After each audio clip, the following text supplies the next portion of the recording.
बिस्मिल्लाहिर्रहमानिर्रहीम। मैं डॉक्टर अल्ताफ़ चीमा हूँ। मैं सीनियर फैमिली फिजिशियन हूँ। गार्डन टाउन लाहौर में प्रैक्टिस करता हूँ पिछले तकरीबन 40 साल से। तो आज हम बात करेंगे डायबिटीज़, जो शुगर की बीमारी होती है। वैसे तो दो बहुत ही अहम बीमारियां हैं जो कि जिनके मतलब हमें बात करनी चाहिए, एक हाई ब्लड प्रेशर और एक शुगर की बीमारी। लेकिन आज का हमारा मौजू है डायबिटीज़, यानी शुगर की, हाई ब्लड शुगर की बीमारी। हमारे यहाँ बहुत ज़्यादा मरीज़ अब इसमें मुब्तला हो चुके हैं, ख़ास तौर पे जो 30-40 साल की एज के ऊपर हैं, और बहुत से लोगों को पता नहीं कि उनको ये बीमारी है, क्योंकि बदकिस्मती से इस बीमारी की अलामतें बहुत कम लोगों में होती हैं। इसी तरह ब्लड प्रेशर भी।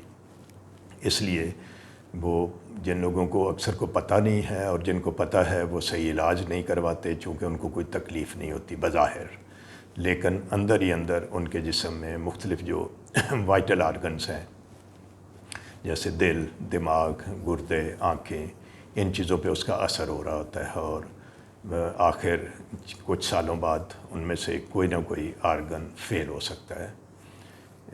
इसलिए इसको तशख़ीस करना, इसका इलाज कराना बहुत ही ज़रूरी है। इसमें दो चीज़ें हैं। एक तो ख़ाली मैदे शुगर चेक करनी चाहिए, जिसके लेवल 60 से लेके 100 के दरमियान होने चाहिए। अगर इसके दरमियान है तो आपकी शुगर नॉर्मल है। अगर खाने के 2 घंटे बाद चेक करें तो उसके लेवल 60 से लेके 140 के दरमियान होने चाहिए। तो इससे हम तशख़ीस करते हैं। तो हर फ़र्द को गाहे बगाहे, ख़ास तौर पे अगर 30 साल से ऊपर एज है, तो उनको अपने शुगर और ब्लड प्रेशर, और अगर हो सके तो कोलेस्ट्रॉल भी, ये चेक करवाते रहना चाहिए कोई साल 2 साल बाद। तो अगर आपको पता चल जाता है कि आपकी शुगर है तो फिर उसका बाकायदगी से इलाज करवाना चाहिए। आप कई मरीज़ होते हैं कि उनको हम इलाज शुरू करते हैं, तो वो शुरू करके इलाज, तो उसके बाद कोई 6 महीने साल तक दोबारा रुजू नहीं करते, जो कि ठीक नहीं है। वो फिर आते हैं तो उनकी शुगर बहुत बड़ी होती है। इसमें चूँकि मरीज़ को बज़ाहिर तकलीफ़ कोई नहीं होती, तो इसलिए वो उसको लाइटली लेते हैं। इसको लाइटली नहीं लेना चाहिए, क्योंकि जितनी देर शुगर बड़ी रहेगी उतनी देर अंदर वो डैमेज करती रहेगी जो वाइटल आर्गन है, जैसा पहले मैंने बताया है। तो इसलिए हमें सब लोगों को एक ख़ास उम्र के बाद गाहे बगाहे शुगर, ब्लड प्रेशर, ये चीज़ें कंट्रोल चेक करती रहना चाहिए आपने, और कंट्रोल करना है उसको।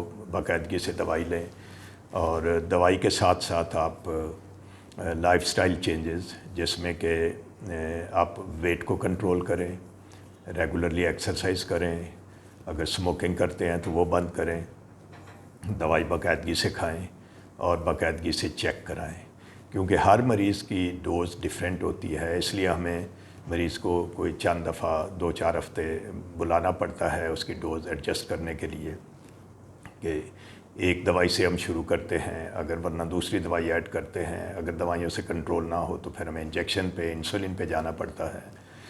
तो अब ये अगर हम क्यों इसको कंट्रोल करते हैं? अगर हम कंट्रोल नहीं करेंगे तो हमारे गुर्दे फेल हो सकते हैं। ये जितने लोग हैं जो डायलिसिस करवाते हैं, इनमें मेजॉरिटी जो है वो ये शुगर वालों की होती है, या कुछ ब्लड प्रेशर वाले होते हैं।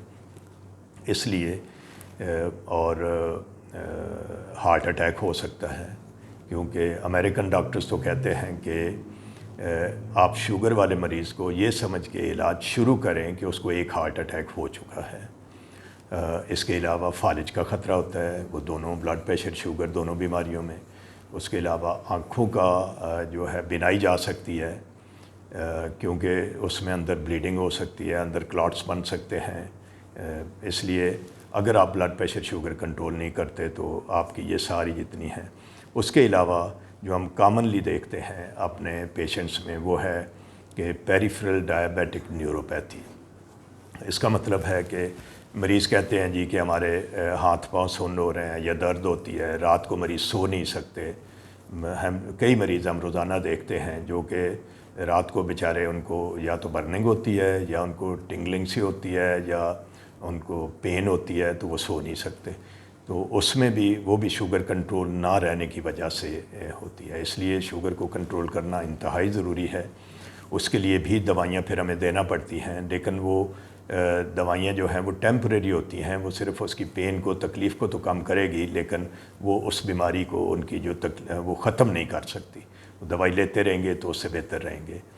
تو اس لیے ہمیں چاہیے کہ جو بھی آپ کے فیملی میں کوئی ایسے خاص طور پہ جو 40-50 سال کے اوپر لوگ ہیں، ان کو ریگولرلی اپنی شوگر چیک کرائیں، بلڈ پریشر چیک کرائیں، اور ہو سکے تو کولیسٹرول بھی چیک کروائیں۔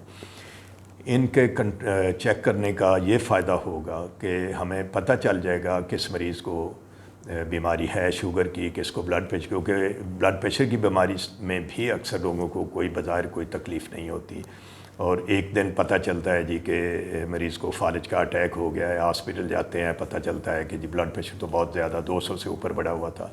اسی طرح شوگر بھی بہت زیادہ بڑھی ہوئی ہے، تو ان چیزوں کو کنٹرول رکھنا انتہائی ضروری ہے۔ اس میں امید ہے کہ آپ لوگ ان باتوں پہ توجہ دیں گے اور اپنا blood pressure, sugar regularly check کروائیں گے اور اس کا علاج بھی کروائیں گے، اور کوئی بھی آپ کی فیملی میں، آپ کے آس پاس، آپ کے دوستوں میں کوئی ایسا ہے، ان سب تک یہ پیغام پہنچائیے۔ اللہ حافظ۔